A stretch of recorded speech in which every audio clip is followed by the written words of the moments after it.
यानंतर आपल्यासमोर मनोगत व्यक्त करण्यासाठी आमंत्रित करते कर्तव्यदक्ष, जनमानसात लोकप्रिय, धडाडीचं व्यक्तिमत्व, आपल्या सर्वांच्या पालक, आशास्थान राज्यमंत्री, पालकमंत्री माननीय मेघना दीदी साकोरे बोर्डीकर यांना जोरदार टाळ्यांनी त्यांना आमंत्रित करूया त्यांचं मनोगत ऐकण्यासाठी. भारत माता की, भारत माता की. आज होत असलेल्या ह्या कृतज्ञता ऋण व्यक्त सभेसाठी आपल्या सर्वांच्या सोबत उपस्थित महाराष्ट्र राज्याच्या राजकारणातले राजहंस, राजकीय पटलावरील चाणक्य, धुरंधर राजकारणी, राज्याच्या विकासाला नव्या उंचीवर नेणारे नेतृत्व, लाडक्या बहिणींचे लाडके भाऊ, महाराष्ट्राचे मुख्यमंत्री आदरणीय नामदार देवेंद्र फडणवीस साहेब, तुमचे माझे सर्वांचे नेते, मी आपल्या सर्वांच्या वतीने भाऊ आपलं मनापासून हार्दिक हार्दिक स्वागत करते. या मंचावर उपस्थित ज्यांचे राजकारणातील बाळकडू घेत यापर्यंत आज मी इथपर्यंत पोहोचली आहे. आपल्या परभणी जिल्ह्यामध्ये मागची 40-50 वर्ष सर्वांना सोबत घेऊन फक्त आणि फक्त शेवटच्या व्यक्तीला माझा कसा फायदा होईल, त्यासाठी मी काय करू शकेल, हाच विचार ज्यांच्या मनामध्ये असतो. आणि भाऊ, आपण बघत आहात अनेक नेते मंडळी ज्यांच्याकडे कर्तृत्वान मुलगा असताना देखील स्वतःची जागा मुलाला देण्याचं मोठं मन जे आतापर्यंत दाखवू शकले नाहीत. आपण कोरा एबी फॉर्म 2019ला मला दिला होता, आम्हाला दिला होता, तरी देखील एका मिनिटाचाही विचार न करता स्वतःचा जागा स्वतःच्या लेकीला देणारे माझे बाबा, या जिल्ह्याचे राजकारणातील पितामह आदरणीय रामप्रसाद बोर्डीकर साहेब, या ठिकाणी उपस्थित खासदार डॉक्टर अजित गोपछडेजी, उपस्थित आमदार संजय केनेकरजी, आणि ज्यांनी मराठवाड्यामध्ये आम्हाला सुरुवातीला वाटायचं किती सक्तीने आमच्याकडून काम करून घेतात, पण सातत्याने पाठपुरावा करत काम करून ह्या विधानसभेमध्ये मराठवाड्यामध्ये 99%च्या वरती निकाल ज्यांच्या सातत्यपूर्वक बूथ बांधणीच्या कामामुळे झाला ते संघटन मंत्री संजय खोडगेजी, या ठिकाणी उपस्थित ग्रामीणचे अध्यक्ष संतोष मुरकुटेजी, महानगरचे अध्यक्ष शिवाजी भरोसेजी, युवा मोर्चाचे राज्याचे उपाध्यक्ष सुरेश भुमरेजी, परभणी जिल्ह्याचे भूमिपुत्र प्रदीप पेशकारजी, उपस्थित रावसाहेबजी घुगे, किरण पाटीलजी, डॉक्टर केदार खटिंगजी, डॉक्टर विद्याताई चौधरी, मंचावरील उपस्थित सर्व मान्यवर आणि मोठ्या संख्येने आपल्या देवाभाऊंचे आणि आपल्या नेत्याचे स्वागत करण्यासाठी, अभिनंदन करण्यासाठी, आभार मानण्यासाठी उपस्थित झालेल्या माझ्या सर्व बंधू भगिनींचं मी आजच्या कार्यक्रमामध्ये स्वागत करते. भाऊ, आमचा मराठवाडा ही संतांची भूमी आहे आणि आज हा मराठवाड्यामध्ये आमच्या परभणीमध्ये प्रभावती नगरीमध्ये आपण मुख्यमंत्री झाल्यानंतर पहिला कार्यक्रम या ठिकाणी होत आहे. आणि जेव्हापासून आपण इथे येणार असं समजल्यानंतर आमच्या लाडक्या बहिणी सुद्धा दीदी आम्हाला यायचे अशा पद्धतीचे फोन आम्हाला करत होत्या आणि मोठ्या संख्येने इथे तरुण शेतकरी बांधव महिला भगिनी उपस्थित झालेल्या. भाऊ, आजची ही सभा परभणीकरांच्यासाठी अनेक कारणांनी महत्वाची. आम्ही तर ऋण व्यक्त करण्याची ही सभा म्हणतो, त्याचबरोबर ही सभा जयघोष सभा आहे. ऑपरेशन सिंदूरच्या विजयानंतर पाकिस्तानला ज्या भाषेमध्ये कळतं त्या भाषेमध्ये उत्तर देणाऱ्या आपल्या भारतीय सैनिकांच्या जयघोषाची ही सभा आहे. पंतप्रधान पदाच्या 11 वर्षाचा यशस्वी कार्यकाळ पूर्ण करत भारताला जगामध्ये चौथी आर्थिक महासत्ता बनवणाऱ्या आदरणीय पंतप्रधान नरेंद्र मोदीजींच्या जयघोषाची ही सभा आहे.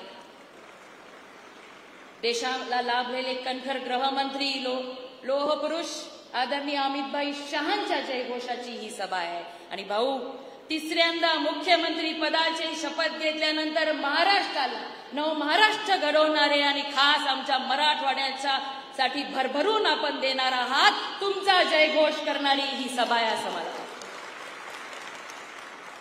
आज भाऊ, आमचा परभणी जिल्हा हा गोदावरी, पूर्णा, दुधना, करपरा, कसुरा, लेंडी अशा अनेक नद्यांनी संपन्न असा नद आहे. काळी कसदार जमीन आहे. आत्ताच आपण ज्या वसंतराव नाईक कृषी विद्यापीठामध्ये कार्यक्रम घेतला, कृषी विद्यापीठ सुद्धा आमच्या सर्वांच्यासाठी होता. आणि आजच परभणीकरांना आनंदाची मला बातमी द्यायची आहे की आदरणीय आपल्या देवाभाऊंच्या हस्ते आपल्या परभणीच्या शासकीय वैद्यकीय कॉलेजचं सुद्धा भूमिपूजन आपण केलेलं आहे. भाऊ, एवढं सगळं असताना देखील दुर्दैवाने मराठवाड्याचा जसा बॅकलॉग भरला नाही, पण आमच्या परभणी सुद्धा अनेक विभागांमध्ये अनेक विकासापासून दूर राहिलेला आहे. शासकीय वैद्यकीय महाविद्यालयासाठी तुम्ही कशा पद्धतीने आमची मदत केली याची जाणीव आम्हा सगळ्यांना आहे. आणि आज त्याचं भूमिपूजन झालं असताना आजच्या या सभेच्या माध्यमातून आम्हाला परभणीमध्ये मराठवाड्यातलं पहिलं कॅन्सर हॉस्पिटल मिळावं ही मागणी मी आपल्याला आजच्या या कार्यक्रमाच्या निमित्ताने करते. एवढंच नाही, तर औद्योगिक विकासापासून सुद्धा आमचा जिल्हा वंचित राहिलेला. MIDC जिंतूर, गंगाखेड या ठिकाणी आहे. परभणीमध्ये सुद्धा काही कारणास्तव परभणीची सेलूची MIDC आतापर्यंत होऊ शकलेली नाही. तरी देखील मी आभार मानते, अभिनंदन करते आणि माझ्या परभणी जिल्ह्यातील जे व्यापारी, जे उद्योजक आहेत त्यांच्या धाडसाचं कौतुक करते की कुठल्याही सुविधा नसताना देखील ते आपल्या परभणी जिल्ह्यामध्ये या ठिकाणी रोजगार निर्मिती व्हावी वर आपलं दरडोई उत्पन्न वाढावं म्हणून प्रयत्नशील आहेत. मी आजच्या ह्या मंचावरून आपल्याला आश्वस्त करू इच्छिते की सिंगल विंडो सिस्टीम देवाभाऊंनी आणलेली आहे आणि ईज ऑफ डुईंग बिझनेस ही संकल्पना देवाभाऊंची आहे. म्हणून या ठिकाणी जे कोणी उद्योजक स्वतःचा मोठा उद्योग चालू करण्यासाठी इच्छित आहेत त्या सगळ्यांचा उद्योग चांगल्या पद्धतीने ते चालवला गेला पाहिजे याच्यासाठी आम्ही जातीने लक्ष देऊ. भाऊ, आम्ही देवेंद्र फडणवीस स्टार्टअप मिशन मराठवाड्यातील तरुणांना उद्योजक बनवण्यासाठी, आमच्या मायमाऊल्यांना उद्योजक बनण्यासाठी चालू केलं. त्याचं सुद्धा लोकार्पण आपल्या हातून या ठिकाणी होणार आहे. 750च्या वरती नोंदणी त्या ठिकाणी आलेली आहे आणि आम्ही आता 40 उद्योजकांना मेंटरिंग करतो. एवढंच नाही तर आमचे भूमिपुत्र पेशकारजी या ठिकाणी आहेत.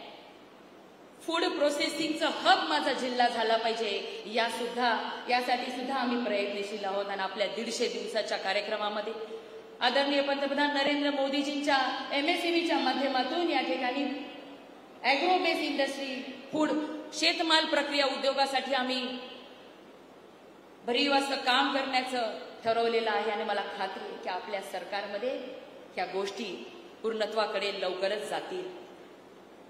आमच्या जिल्ह्यामध्ये एवढं सुंदर नद्यांचं जाळं असताना देखील अनेक सिंचनाचे प्रकल्प अर्धवट राहिलेले आहेत आणि पूर्णत्वाकडे ते जातीलच यामध्ये काही शंका नाही.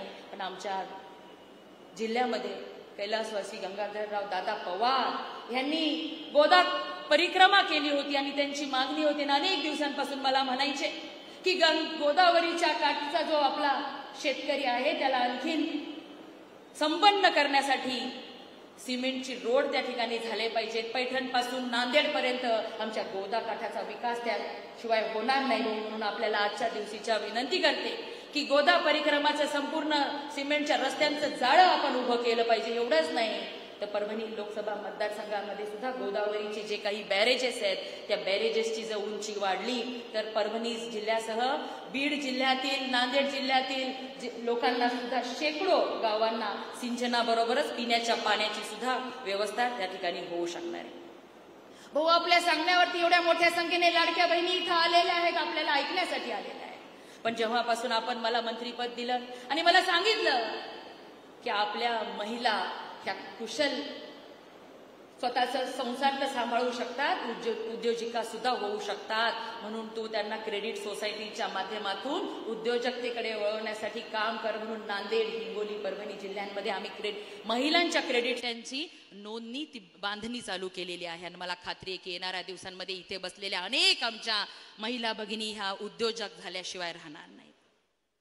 आज अनेक काही विषय आहेत. मी या ठिकाणी रावसाहेबजी घुगे जे खास अहिल्यानगरहून इथे आलेले आहेत त्यांचाही आभार मानते की माझ्या जिल्ह्यामध्ये पहिली IT कंपनी द बाप कंपनी रावसाहेबजींनी आमच्या इकडे उघडलेली. आणि मला खात्री आहे की येत्या काही वर्षांमध्ये आमचं परभणी सुद्धा एक चांगलं IT हब झाल्याशिवाय राहणार नाही. कारण की आपलं गव्हर्नन्स पारदर्शकता येण्यासाठी गव्हर्नन्स वरती भर आहे. आणि दुसरं पालकमंत्री टास्क फोर्स सुद्धा आम्ही जिल्ह्यामध्ये चालू केलेले. आमचा पालकमंत्रीचा कारभार सुद्धा कारभार होण्यासाठी आम्ही एक ॲप सुद्धा बनवलेला आहे जे व्हॉट्सअपच्या माध्यमातून कुठलीही छोटी गोष्ट वाडी वस्त्यावरच्या तांड्यावरच्या माझ्या ह्या परभणी जिल्ह्यातील सर्वसामान्यांनी सांगितली की ती तात्काळ पूर्ण व्हावी यासाठी त्या ॲप सुद्धा आम्ही एक बनवलेला आहे. व्हॉट्सअपच्या माध्यमातून ह्या सगळ्या गोष्टी आम्ही येणाऱ्या दिवसांमध्ये करणार आहोत. भाऊ, आमच्या जिल्ह्यामध्ये 11व्या 12व्या 13व्या शतकातील वैष्णव, शैव व शाक्त अशा तिन्ही पंथांची मंदिरं 368च्या वरती मंदिरं आहेत.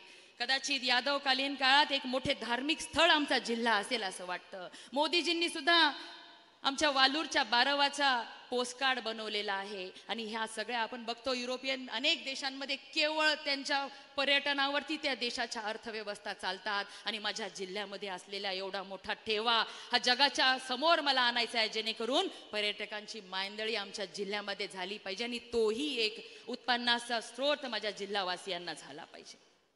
आणि आपल्या संकल्पनेतून शेतकऱ्यांना, तरुणांना, महिलांना आर्थिकदृष्ट्या सक्षम करण्यासाठी सगळ्यात चांगल्या योजना येणाऱ्या दिवसामध्ये जिल्ह्यामध्ये राबवण्याचा माझा संकल्प आहे. मला खात्री आहे की आपण माझ्या संकल्पामध्ये भाऊ आमच्या जिल्ह्याला 12 वर्षांनंतर हक्काचा पालकमंत्री मिळालाय. त्यामुळे अनेक लोकांच्या अनेक अपेक्षा आहेत आणि त्या पूर्ण करण्यासाठी तुमचं भक्कम पाठबळ हे माझ्या पाठीशी नेहमीच असेल यामध्ये मला काही शंका नाही. भाऊ, आमच्या मराठवाड्यातील लोक आणि खास करून माझ्या परभणी जिल्ह्यातील मंडळी ही भोळी भाबडी मंडळी आहे.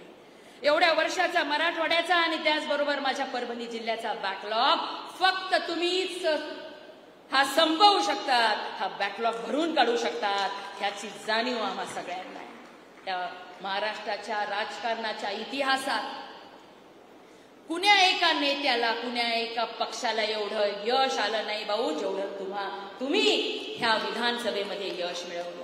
ह्या विधानसभेच नाही तर 2014 मध्ये 100 भारतीय जनता पार्टीच्या आमदारांची पार झाली. 2019 मध्ये सुद्धा 100 आमदारांच्या 100 पार केली आणि 2024 मध्ये नाना त्या गोष्टींनी आपल्याला हिनवलं गेलं, नाना त्या गोष्टींनी आपल्याला बोललं गेलं आणि ते ऐकून आमचं सुद्धा मन दुःखी होत होतं. पण आपण शांत संयमपणे या सगळ्या गोष्टींची जाणीव ठेवत आपल्यातलं असलेलं ममत्व, आपल्यातलं असलेला आपला प्रेमळ स्वभाव या सगळ्या गोष्टींना दूर ठेवत फक्त आणि फक्त शेवटच्या घटकाच्या व्यक्तीचा विकास हेच ध्येय ठेवलं. म्हणून अनेक विरोधकांनी या ठिकाणी षडयंत्र रचलेलं होतं.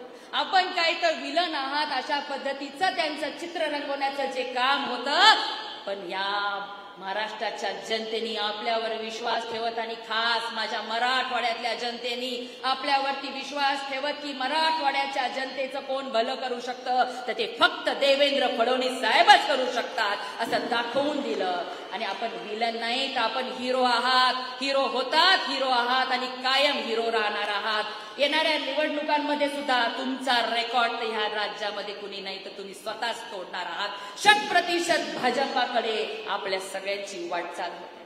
भाऊ, हे सगळं काम करत असताना आमच्या जिल्ह्याची नवी ओळख तुमच्या नेतृत्वामध्ये मला करून द्यायची आहे. दुर्दैवाने आमच्या जिल्ह्याला म्हणलं जातं जगात जर्मनी, भारतात परभणी, पण यापुढे म्हणलं गेलं पाहिजे जगात जर्मनी आणि देवा भाऊंची परभणी अशा पद्धतीचं काम मला या ठिकाणी उभं करायचं आहे.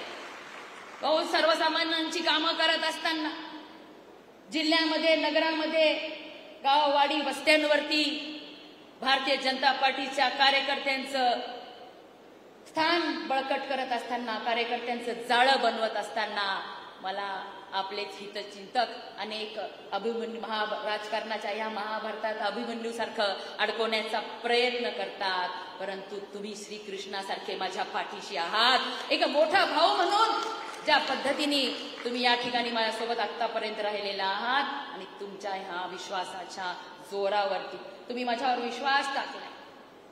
या ठिकाणी खरं ही आभार सभा आपली मी मानतोय, पण जिंतूर सेलूकरांचं सुद्धा मी आभार मानते की सगळ्यात कठीण वाटणारी ही निवडणूक माझ्या बाबांच्या पाठीराख्यांनी आणि ज्यांनी कुठल्याही जाती धर्माचा विचार न करता हम एक है तो सेफ है आणि आपलं भलं कोण करू शकतं तर केवळ भारतीय जनता पार्टी आणि देवेंद्र फडणवीस साहेबच भलं करू शकतात ह्या विचारावरती हा जो जनादेश या ठिकाणी दिलेला आहे. आणि त्याच्या ह्या सगळ्या परभणी जिल्ह्याच्या जनतेच्या समोर भाऊ मी आपल्याला विश्वास देते, शब्द देते की जो तुम्ही माझ्यावर विश्वास ठेवलेला आहे त्या विश्वासाला तडा नाही तर एक खरूच सुद्धा लागू देणार नाही. आपण जो विश्वास टाकलाय त्या विश्वासाच्या भरवशावरती दिवसाचं रात्र करेन आणि ह्या परभणी जिल्ह्यासाठी, या मराठवाड्यासाठी मी सतत प्रामाणिक प्रयत्न करत राहीन. आणि मला खात्री आहे अनेक विषय आहेत आमच्या महानगरपालिकेमध्ये आणि इतर नगरपालिकांमध्ये सुद्धा अंडरग्राऊंड ड्रेनेज नाहीये. महानगरपालिकेला आमच्या डबल टॅक्सेशनचा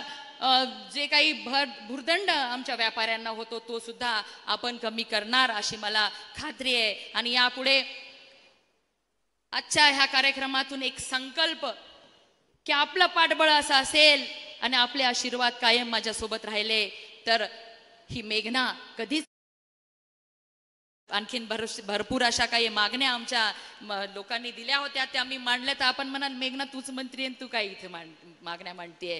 म्हणून ज्या काही मागण्या निवेदनं माझ्यापर्यंत आलेली आहेत त्या सर्व निवेदनं निश्चितच देवभाऊ सकारात्मकतेने विचार करतील. पण भाऊ आज परभणीकरांच्या समोर मी आपल्याला शब्द देते की जो विश्वास केवळ दुसऱ्या टर्मची आमदार असून सुद्धा मला राज्यमंत्री आणि त्यातले त्यात माझ्या परभणी जिल्ह्याचं पालकत्व देऊन जी जबाबदारी तुम्ही मला दिलेली आहे त्या जबाबदारीचं भान ठेवत प्रत्येक मिनिट ना मिनिट माझ्या लोकांच्या कल्याणासाठी आपल्या विचाराप्रमाणे अंत्योदयपर्यंत पोहोचण्यासाठी भारतीय जनता पार्टीचा विचार प्रत्येकापर्यंत पोहोचवण्यासाठी आपण जिंतूर सेलूकरांनी मला आमदारकीची माळा टाकली, तुम्ही मला राज्यमंत्री पालकमंत्री देऊन ह्या जिल्ह्यामध्ये भाजपा भक्कम करण्याचा कळस बसवला आणि त्या कळसावरती हिंदुत्वाचा भगवा फडकवण्याचा प्रण मी घेत आहे. आणि ह्या जिल्ह्यामध्ये प्रत्येकापर्यंत विकास पोहोचवण्यासाठी ही मेघना कायम झटत राहील एवढंच या ठिकाणी ह्या माझ्या परभणीकरांच्या साक्षीने तुम्हाला सांगते आणि थांबते.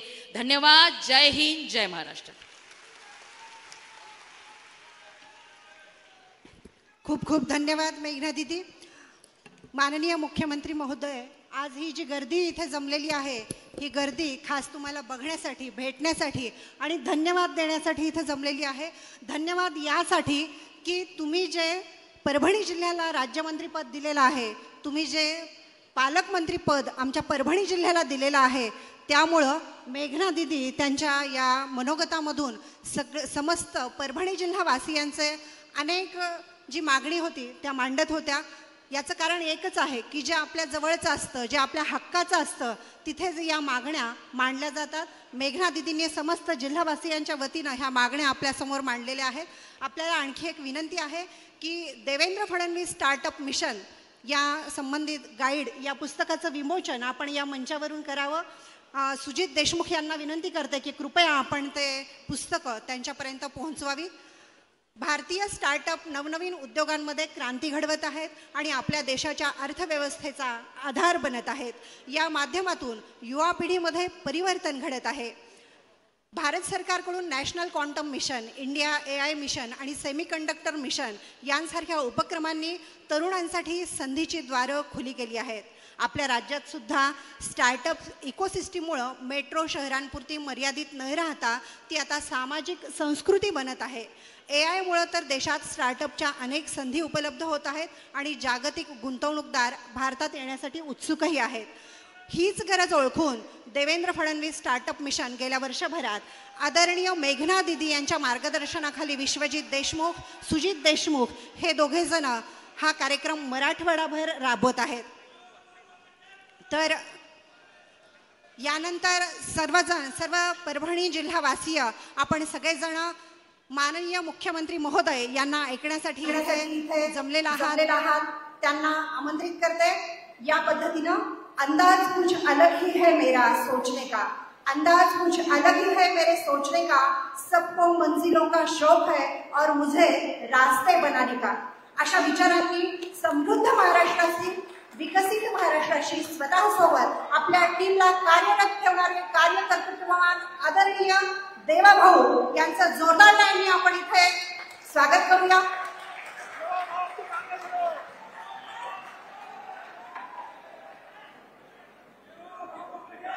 भारत माता की, भारत माता की, छत्रपती शिवाजी महाराज की, धर्मवीर छत्रपती संभाजी महाराज की, जय भवानी, जय भवानी। हिंदवी स्वराज्याचे सरसंस्थापक छत्रपती शिवरायांना मानाचा मुजरा करतो। भारतीय राज्यघटनेचे शिल्पकार भारतरत्न डॉक्टर बाबासाहेब आंबेडकर यांना मानवंदना अर्पित करतो। आज ज्यांची जयंती आहे ते शूरवीर महाराणा प्रतापजी यांच्याही चरणी नतमस्तक होतो आणि संपूर्ण भारतामध्ये भारतीय संस्कृतीचं पुनरुज्जीवन ज्यांनी केलं आणि ज्यांची 300वी जयंती आपण साजरी करतोय त्या लोकमाता पुण्यश्लोक अहिल्यादेवी होळकर यांच्याही चरणी नतमस्तक होतो। आज आपल्या या सभेमध्ये मंचावर उपस्थित असलेल्या आपल्या सर्वांच्या लाडक्या नेत्या, महाराष्ट्राच्या मंत्रिमंडळातील माझ्या सहकारी आणि ज्यांच्याकडे एक नाही दोन नाही 6 खात्यांची जबाबदारी मी दिलेली आहे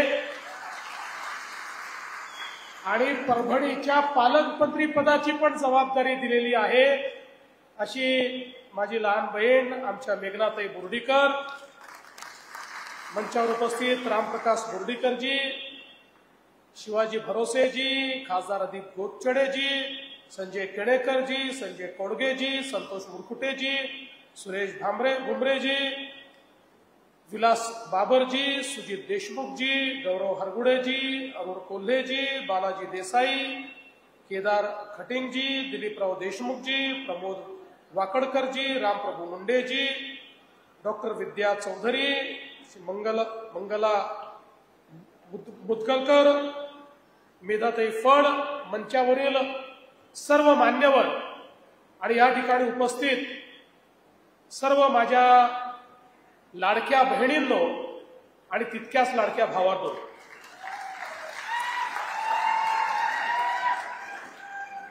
सर्वप्रथम परभणीकरांचे मी मनापासून आभार मानतो की आपण सगळ्यांनी आता नुकत्याच पार पडलेल्या विधानसभेच्या निवडणुकीमध्ये भारतीय जनता पार्टी सहित महायुतीला प्रचंड प्रतिसाद दिला आणि एक मोठा विजय आपण आम्हाला मिळवून दिला आणि आपल्या आशीर्वादांमुळेच पुन्हा एकदा महाराष्ट्रामध्ये अभूतपूर्व विजय मिळवत महायुतीचं सरकार आलं आणि आपल्याच आशीर्वादामुळे मला मुख्यमंत्री पदाची शपथ घेता आली। त्याबद्दल आपल्या सर्वांची कृतज्ञता या ठिकाणी व्यक्त करतो आणि आपले आशीर्वाद प्राप्त करतो। आणि मला या गोष्टीचा आनंद आहे की ज्यावेळी नव्यानं सरकार स्थापन करण्याची संधी मला मिळाली त्यावेळी माझ्या लक्षात आलं भारतीय जनता पक्षाच्या वतीनं काही ना काही कारणाने परभणी जिल्हा दुर्लक्षित राहिलाय। आपण कधीच या जिल्ह्याला भाजपचा पालकमंत्री दिला नाही आणि गेले 10-12 वर्ष तर परभणीला आयातीत पालकमंत्र्याचीच सवय लागलेली आहे. स्थानिक पालकमंत्री काही या ठिकाणी मिळत नाही. आणि तुमच्या सगळ्यांच्या आशीर्वादानं आमची मेघनाताई चांगल्या मतानं निवडून आली होती. पहिल्या 5 वर्षात चांगलं कार्यकर्तृत्व दाखवलं होतं आणि म्हणून आम्ही निर्णय केला की एका कर्तृत्ववान अशा आमच्या भगिनीला मंत्रीही बनवायचं आणि पालकमंत्री देखील बनवायचं. आणि आता मी तुम्हाला विश्वास देण्याकरता आलो आहे. जसं मगाशी मेघनाताईंनी सांगितलं, आपण वर्षानुवर्ष म्हणतो जगात जर्मनी आणि राज्यात परभणी. पण परभणीच्या अडचणी, परभणीच्या समस्या, परभणीतला जो दीन दलित गोरगरीब आदिवासी शेतकरी शेतमजूर महिला या सगळ्यांच्या ज्या समस्या आहेत त्या समस्या सोडवून जोपर्यंत परभणीला विकासाकडे आपण नेणार नाही तोपर्यंत जगात जर्मनी आणि भारतात परभणी हे केवळ या ठिकाणी एक वाक्य उरेल. आणि म्हणून मी आज तुम्हाला हे सांगण्याकरता आलो आहे की केवळ पालकमंत्री देऊन थांबणार नाही, पालकमंत्र्याच्या पाठीशी भक्कमपणे उभं राहून या जिल्ह्याचं परिवर्तन आणि या जिल्ह्यातल्या सामान्य माणसाच्या जीवनामध्ये परिवर्तन घडवूनच निश्चितपणे आपण या 5 वर्षामध्ये काम करणार आहोत. मला आज आपल्याला एक महाराष्ट्राकरता अतिशय आनंदाची गोष्ट सांगायची आहे. आजच रिझर्व्ह बँकेने देशातल्या प्रत्येक राज्यात आलेल्या परकीय गुंतवणुकीचे आकडे हे जाहीर केलेले आहेत आणि यामध्ये तुमचा आणि माझा महाराष्ट्र पहिल्या नंबरवर आलेला आहे. आणि नुसत्या पहिल्या नंबरवर नाही, देशामध्ये जेवढी गुंतवणूक आली, जेवढी देशामध्ये या सगळ्या गुंतवणुकीतली 40% गुंतवणूक एकट्या महाराष्ट्रात आलेली आहे. इतर सगळे राज्य मिळून 60% आणि एकटा महाराष्ट्र 40%.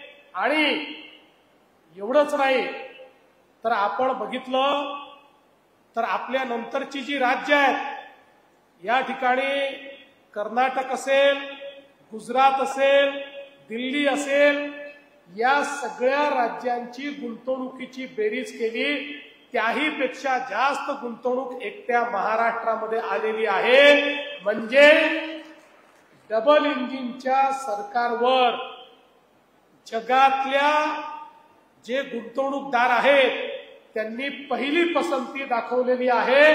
आणि आता मोदीजींच्या नेतृत्वात माझ्या महाराष्ट्राला कोणी थांबवू शकत नाही हे यातनं अतिशय स्पष्ट झालेलं आहे. खरं म्हणजे आपल्या सर्वांना माहिती आहे ही संतांची भूमी आहे. ज्यांनी स्वतःच्या निर्लस भक्तीनं प्रत्यक्ष पांडुरंगाला घास घेण्यास भाग पाडलं त्या खरं म्हणजे नामदेव महाराजांचे देखील पदस्पर्शाने पावन झालेली अशा प्रकारची ही धरती आहे. आणि संतांची एक मोठी मांदियाळी आज आपल्या या परभणीच्या संपूर्ण जनजीवनामध्ये आपल्याला पाहायला मिळते. आणि म्हणूनच या परभणीचा विकास झाला पाहिजे या संदर्भात जी काही या ठिकाणी प्रयत्न आणि मागण्या आमच्या ताईंनी ठेवलेल्या आहेत त्यातल्या पहिल्या मागणीची सुरुवात तर आजच आपण केली. आणि परभणीकरांचं जे स्वप्न होतं की परभणीमध्ये एक मेडिकल कॉलेज असलं पाहिजे, आज त्या मेडिकल कॉलेजचं भूमिपूजन आम्ही केलेलं आहे. लवकरच याची सुसज्जित इमारत देखील आम्ही तयार करू. आणि पुढच्या काळामध्ये मेघनाताईंची इच्छा आहे इथे कॅन्सर केअरची व्यवस्था देखील झाली पाहिजे. मेघनाताई काळजी करू नका, टप्प्याटप्प्यानं तीही व्यवस्था आपण परभणीमध्ये ही निश्चितपणे या ठिकाणी सुरू करू. आज आपण महापारेषणच्या 132 केंद्राचं सेलूचं देखील भूमिपूजन या ठिकाणी केलेलं आहे. आणि मला हे सांगताना आनंद वाटतो की मागच्या काळामध्ये आपण निर्णय घेतला आपल्या शेतकऱ्यांना वीज मोफत देण्याचा. आता वीज मोफत तर दिली, पण आपल्या शेतकऱ्यांना 365 दिवस दिवसा वीज द्यायचा आपला संकल्प आहे. आणि मी तुम्हाला वचन देतो 2026च्या डिसेंबर पर्यंत मुख्यमंत्री सौर कृषी वाहिनीची कामं पूर्ण करून त्यानंतर पुढची 25 वर्ष आमच्या शेतकऱ्याला ही मोफत वीज दिवसा 12 तास मिळेल. त्याला रात्री शेतामध्ये जाण्याची आवश्यकता पडणार नाही. 21,000 कोटी रुपये आपण याकरता निश्चितपणे दिलेले आहेत आणि त्या माध्यमातून आमच्या शेतकऱ्यांच्या जीवनामध्ये परिवर्तन झालं पाहिजे असा आपला प्रयत्न आहे. आज नानाजी देशमुख कृषी समृद्धी योजनेसारखी योजना ही आपण सुरू केली. त्याचा पहिला टप्पा आपण पूर्ण केला. आता दुसऱ्या टप्प्यामध्ये पुन्हा 7,500 गावांमध्ये ही योजना आपण सुरू करतो. या योजनेच्या अंतर्गत आमचा जो शेतकरी आहे त्याला यांत्रिकीचा पुरवठा असेल, त्याला त्या ठिकाणी नवीन प्रकारचं प्रशिक्षण असेल, त्याला ड्रीप असेल, त्याला वेगवेगळ्या प्रकारचे इंटरव्हेन्शन्स असतील, या सगळ्या गोष्टी अनुदान पद्धतीनं देऊन गावामध्ये त्या ठिकाणी सॅच्युरेशन पद्धतीनं नवीन एकात्मिक शेतीची रचना करायची. गावामध्ये जलसंधारणाच्या माध्यमातून शाश्वत सिंचनाच्या व्यवस्था उभ्या करायच्या आणि त्याला जोडून आमच्या शेतकऱ्याच्या शेतमालाकरता मार्केट हे तयार करून द्यायचं, भंडारणाची व्यवस्था करायची. अशा प्रकारचा एक वर्ल्ड बँकेच्या मदतीनं प्रोजेक्ट आपण सुरू केलेला आहे आणि मला विश्वास आहे आपल्या परभणीचा समावेश देखील या प्रोजेक्टमध्ये आपण केलेला आहे. या प्रोजेक्टमुळे आमच्या परभणीतला जो शेतकरी आहे याच्या जीवनामध्ये मोठं परिवर्तन होईल. पण त्याच वेळी आमच्या मेघनाताईंची इच्छा आहे की आपल्या परभणीमध्ये एक अॅग्रो प्रोसेसिंगचं क्लस्टर तयार करायचं. आणि हे खरंच आहे, शेतमालावर प्रक्रिया केली तरच आमचा शेतकरी सुखी होऊ शकेल. आणि म्हणून शेतकऱ्याला जर चांगला दाम द्यायचा असेल आणि शेतीचा विकास करायचा असेल तर या ठिकाणी अॅग्रो प्रोसेसिंग क्लस्टर हे अत्यंत महत्वाचं आहे. आणि म्हणून मी तुम्हाला आजच शब्द देतो की आपल्या अॅग्रो प्रोसेसिंग क्लस्टर करता आपण मागितलेली जागा आपल्याला उपलब्ध करून देण्यात येईल. आणि त्याकरता इन्फ्रास्ट्रक्चरच्या दृष्टीनं देखील जी काही मदत आपल्याला आवश्यक आहे ती सगळी मदत आपल्याला मिळवून देण्याच्या दृष्टीनं आपण निश्चितपणे प्रयत्न करू, हे मला या निमित्ताने सांगायचं आहे. आज आपल्याला कल्पना आहे आपण मोठ्या प्रमाणात दुधना प्रकल्प असेल की ज्याला निम्न दुधनाला आपण फेर प्रशासकीय मान्यता दिली, त्याला आपण निधी उपलब्ध करून दिला. आणि यासोबत आता आपण हा जो काही आपला समृद्धी महामार्ग आहे त्याचंही काम सुरू करतो. त्याच्यामुळे मुंबईची कनेक्टिव्हिटी ही चांगल्या प्रकारे होईल आणि तुम्हाला उद्योजकांना जे इथे आकृष्ट करायचं आहे, उद्योजक तेव्हाच येतात जेव्हा मोठ्या शहराची कनेक्टिव्हिटी चांगली असते. एकदा हा महामार्ग झाला तर परभणी देखील या कनेक्टिव्हिटीच्या नकाशावर येईल आणि मग मोठ्या प्रमाणात उद्योजक देखील या ठिकाणी येताना आपल्याला पाहायला मिळतील. खरं म्हणजे अनेक कामं आपण या ठिकाणी मंजूर केलेली आहेत. मोठ्या प्रमाणात आपण रस्त्यांची कामं मंजूर केलेली आहेत आणि भविष्यातही मी आपल्याला सांगू इच्छितो की निश्चितपणे ही जी सगळी कामं आहेत ती पूर्ण करण्याचं काम आपल्या सरकारच्या माध्यमातून आपण करू. खरं म्हणजे आपण नवीन सरकार या ठिकाणी आणल्यानंतर पहिल्यांदा 100 दिवसाचा कार्यक्रम दिला. या 100 दिवसाच्या कार्यक्रमामध्ये 48 विभागांना 900 मुद्दे दिले की 100 दिवसात त्यांनी 900 मुद्द्यांवर काम करायचं. त्यातल्या 750 मुद्द्यांवर काम पूर्ण झालं, उर्वरित मुद्द्यांवर काम चाललेलं आहे.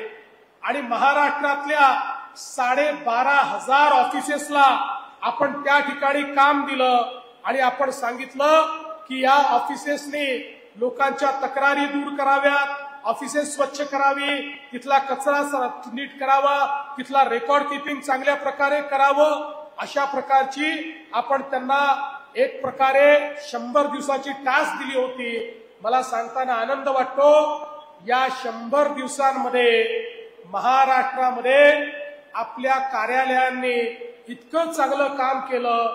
जे काम वर्ष दीड वर्ष ते करत नव्हते, ते काम 100 दिवसात त्यांनी करून दाखवलं. आणि म्हणूनच आता मी त्यांना 150 दिवसाचा कार्यक्रम दिलेला आहे. या 150 दिवसाच्या कार्यक्रमामध्ये मोठ्या प्रमाणात आपले जनकेंद्रित अशा प्रकारची व्यवस्था तयार करायची, अशा प्रकारचा आपला प्रयत्न आहे.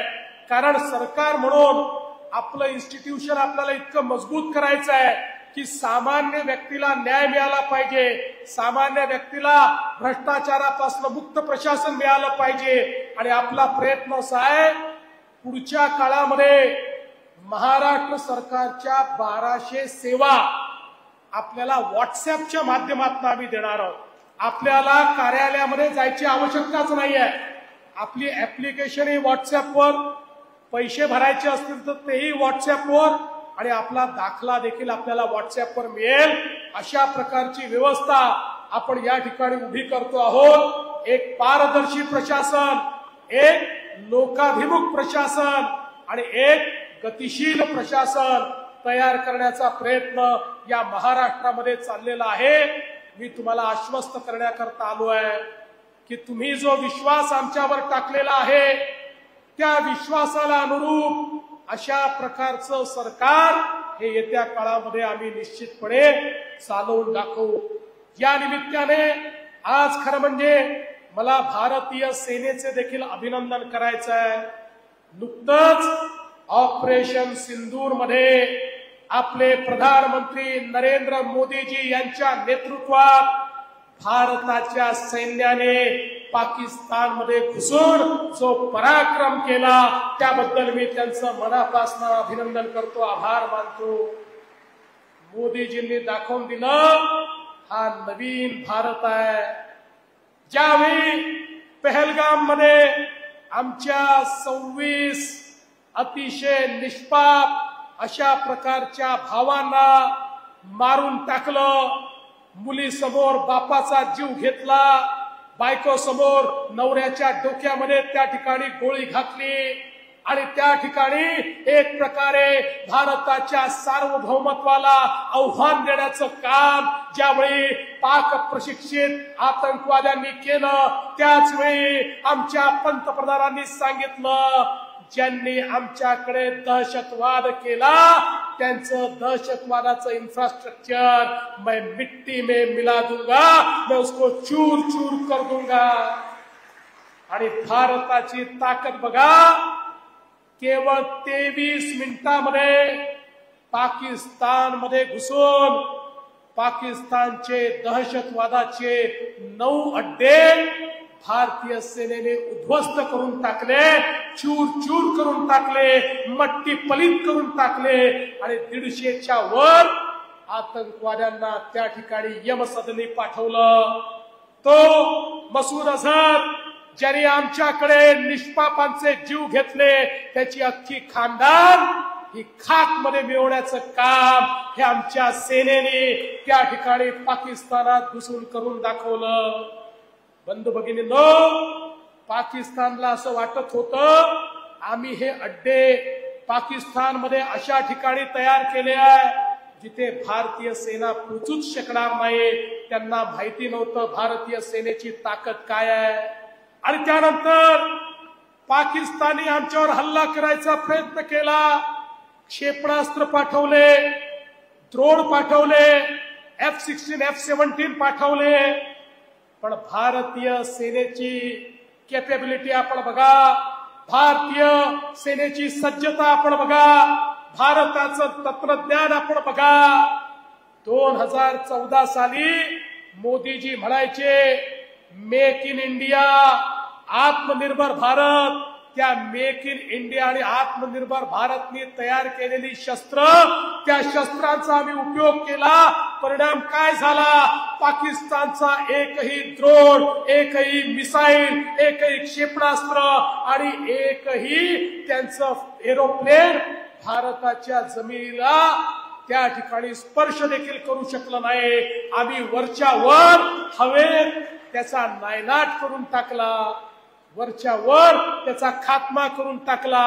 आणि त्याच वेळी त्याच्या जबाबामध्ये आमच्या भारतात तयार झालेलं ब्रह्मोस ज्यावेळेस निघालं, पाकिस्तानमध्ये चायनाने दिलेली एअर डिफेन्स सिस्टीम, पाकिस्तानला वाटायचं ही खूप मोठी सिस्टीम आहे, पण त्या सिस्टीमचा खात्मा करत पाकिस्तानच्या सगळ्या एअर बेसेस आमच्या ब्रह्मोसनी त्या ठिकाणी समाप्त करून टाकल्या, उद्ध्वस्त करून टाकल्या आणि तहस नहस करून टाकल्या.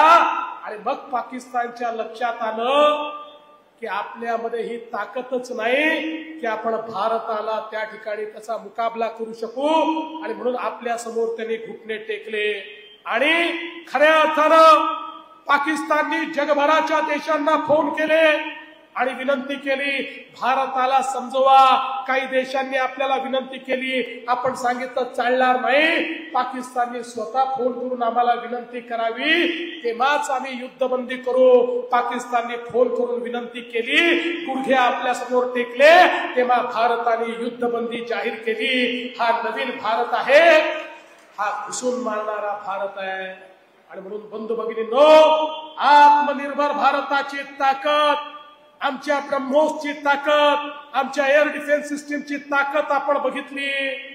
एकीकडे आमच्या सेनेने ऑपरेशन सिंदूर यशस्वी केलं, पण दुर्दैवाने या देशात असे पण लोक आहेत की जे त्याच्यावरही प्रश्नचिन्ह तयार करतात.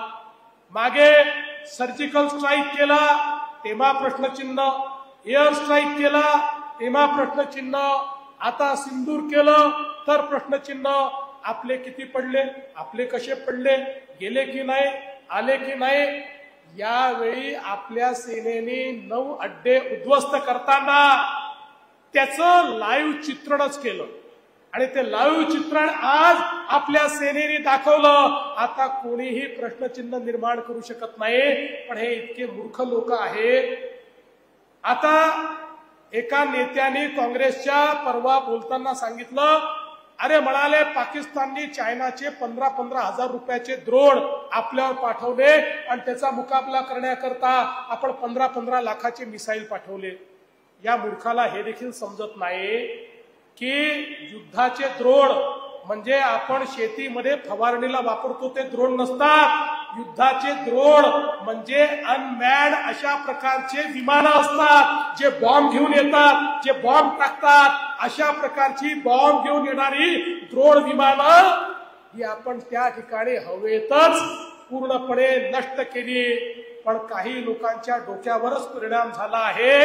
आपण पाक व्यक्त काश्मीर ऐकलं होतं, पण आता पाक व्यक्त काँग्रेस झालेली आहे. कारण पाकिस्तानचाच विचार यांच्या डोक्यामध्ये किड्यासारखा घुसला आहे आणि म्हणून आपल्या लोकांच्या शौर्यावर देखील प्रश्नचिन्ह हे निर्माण करतात. पण चिंता करू नका, उभा देश सेनेच्या पाठीशी उभा आहे आणि तिरंगा घेऊन सांगतोय, या भारताच्या तिरंग्याचा मान कोणी कमी करू शकणार नाही. हे सांगणारा नवीन भारत मोदीजींच्या नेतृत्वात उभा झालेला आहे. आणि म्हणून मी आज आपल्या सगळ्यांचे आभार मानताना आपल्याला सांगतो, विकसित भारतासोबत विकसित महाराष्ट्र तयार होईल आणि विकसित महाराष्ट्रासोबत विकसित परभणी आम्ही तयार करून दाखवू, एवढंच सांगतो आणि माझं बोलणं संपवतो. धन्यवाद. जय हिंद, जय महाराष्ट्र.